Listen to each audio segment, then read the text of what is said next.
Good morning. Welcome to Grand View Hotel. How can I help you? Good morning. I have a reservation. My name is Mary Collins. Yes, Ms. Collins. Room 304. Here is your key card.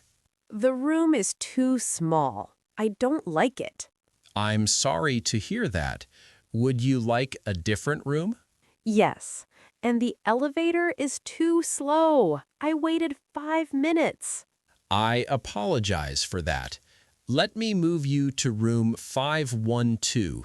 It's bigger and closer to the elevator. Fine. But the breakfast area, it's too noisy.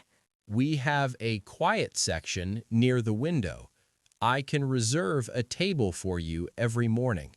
And the Wi-Fi, it's very slow in my room. I'll ask our technician to check the signal on your floor right now. You have an answer for everything.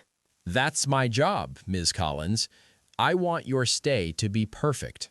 Okay, maybe I'll give this hotel a chance. Thank you. Please call the front desk anytime. We are always here.